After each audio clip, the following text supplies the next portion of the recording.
Vamos a explorar el método científico. Método científico. Al principio puede parecer un poco intimidante, pero ya verán que es como el sentido común de ver el mundo y de lograr un progreso entendiendo el mundo y sentirse bien con ese progreso de entendimiento del mundo. Vamos a ver un ejemplo tangible y con eso veamos cuáles son los pasos del método científico. Se encontrarán que cada paso es particular de diferentes maneras, pero todas llegan al mismo punto. Si observan algo sobre la realidad, pueden decir, bueno, déjame intentar obtener una explicación del por qué ocurre eso. Y después intentarán probar esa explicación. Entonces, es muy importante que tengan explicaciones que se puedan probar para ver si son verdaderas. Pueden seguir probando, pero si no son reales, probarán otra explicación. Y si es verdadera, pero no explica todo, bueno, nuevamente tratarán de explicar más. Entonces, como un ejemplo tangible, supongamos que vivimos en el norte de Canadá o algún lugar parecido. Y supongamos que vivimos cerca de la playa, pero también hay un estanque cerca de la casa. Así que un día nos damos cuenta de que el estanque se congeló más rápido en el invierno y a temperaturas más altas que el océano. Esa sería nuestra observación. Así que el primer paso es que hacemos una observación. Observación.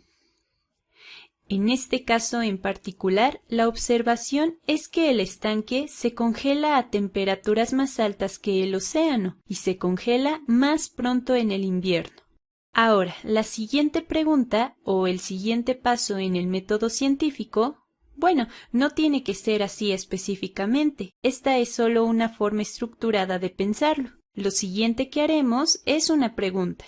Hacer una pregunta. ¿Por qué? En este caso en particular, ¿por qué el estanque se congela más rápido y a temperaturas más altas que el océano? Entonces, hay que tratar de responder esa pregunta, y esta es una parte clave del método científico.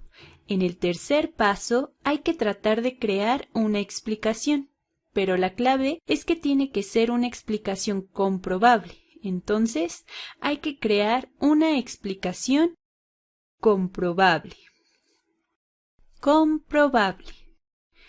Esto es uno de los pilares centrales del método científico y a esta explicación comprobable se le conoce como hipótesis.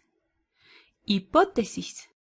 Entonces, en este caso, una explicación comprobable podría ser que el océano es de agua salada y el estanque es de agua dulce. Así que la explicación comprobable es que el agua salada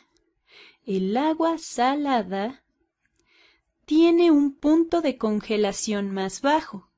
Tiene un punto de congelación más bajo.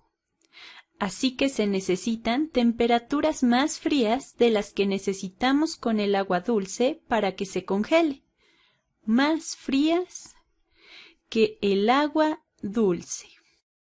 Ahora, esta sería una muy buena hipótesis. No importa si la hipótesis es verdadera o no. En realidad, no hemos hecho un experimento para saberlo, pero es muy buena porque podemos crear un experimento que compruebe esto. Pero, ¿cuál sería un ejemplo de una mala hipótesis o de algo que ni siquiera pudiéramos considerar como parte del método científico?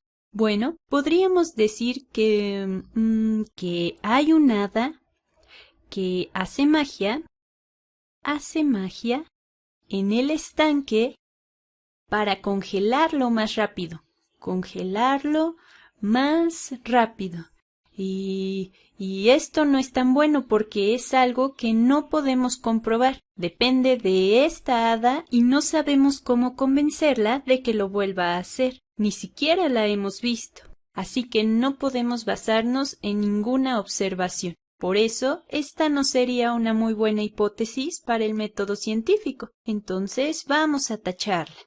Pero volvamos a nuestra explicación comprobable. Nuestra hipótesis es que el agua salada tiene un punto de congelación más bajo que el del agua dulce. El siguiente paso es hacer una predicción sobre eso, y esta es la parte en donde realmente estamos diseñando un experimento. Entonces, podríamos simplemente ver todo esto como un diseño. Lo escribiré de otro color. Estamos diseñando un experimento. Diseñar un experimento.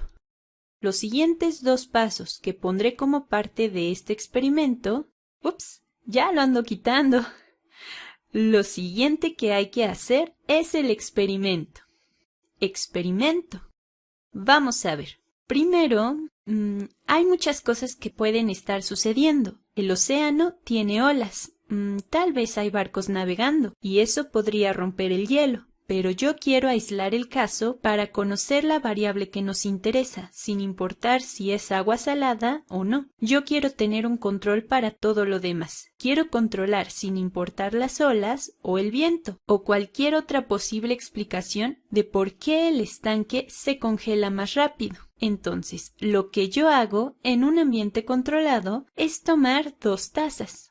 Aquí tenemos una taza y 2 tazas. Y pondré un poco de agua en esas 2 tazas. Ahora, supongamos que empiezo con agua destilada. La primera se mantiene así. Agua destilada significa que mediante la evaporación retiramos todas las impurezas del agua. Y bueno, en la segunda también pondré agua destilada, pero a esta le agregaremos un poco de sal.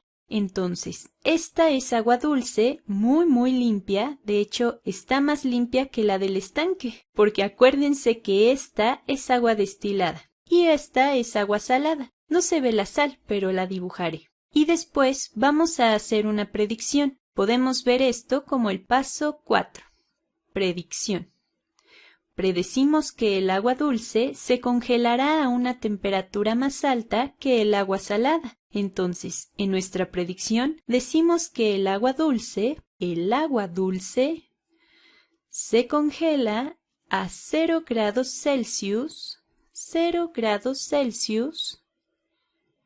pero el agua salada no. El agua salada no. Ahora lo que hay que hacer es probar nuestra predicción. Probar.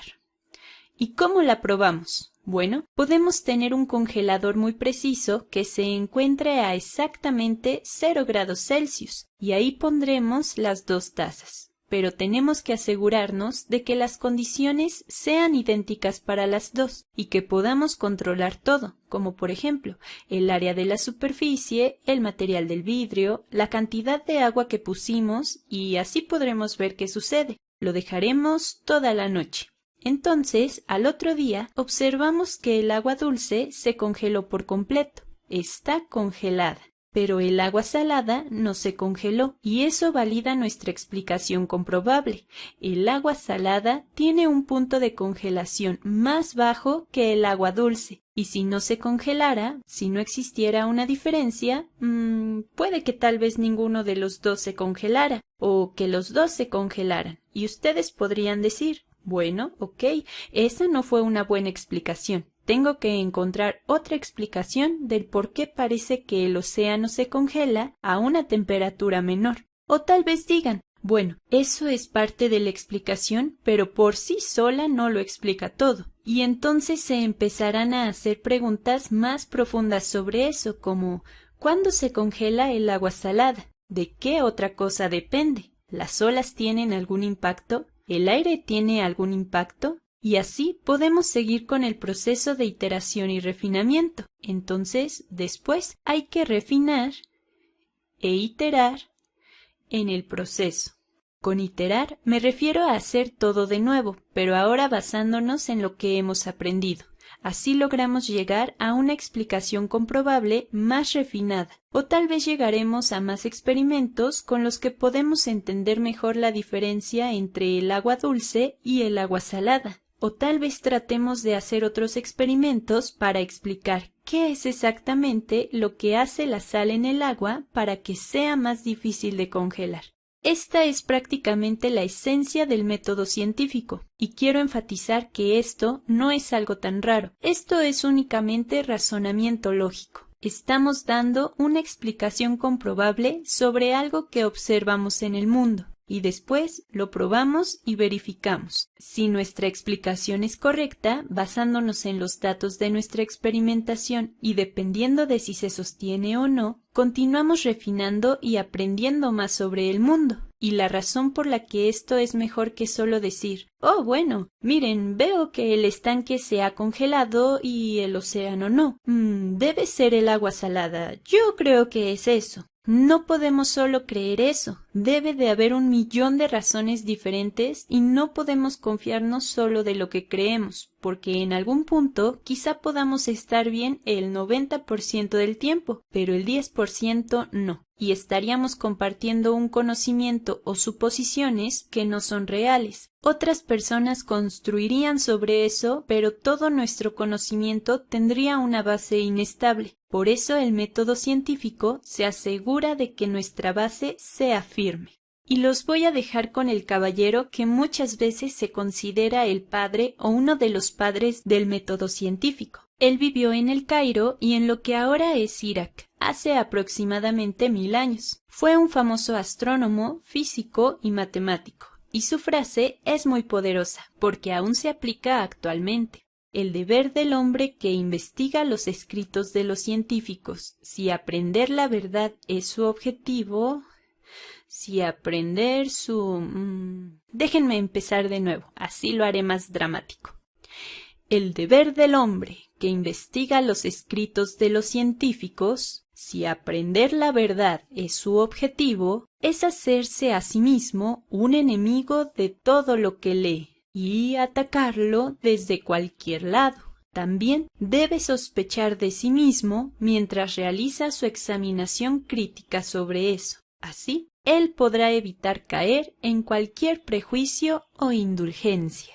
Hassan ibn al-Haytham, conocido en Occidente como Al-Hazen. Él nos dice que seamos escépticos, y no solamente escépticos de lo que otras personas pueden escribir o leer, sino también incluso de nosotros mismos. Y otro aspecto del método científico que es súper importante es que si alguien hizo una hipótesis, la probaron y obtuvieron un resultado. Para que sea una buena prueba y una buena hipótesis, ese experimento tiene que ser reproducible. Alguien puede decir, oh, solo ocurre una vez cada 100 años y por eso pasó ese día. No, tiene que ser reproducible. Y reproducible es la clave, porque entonces otro científico escéptico como ustedes puede decir, déjame ver si puedo reproducirlo. Déjame no nada más creerlo solo porque esa persona parece que es inteligente y porque dicen que es verdad.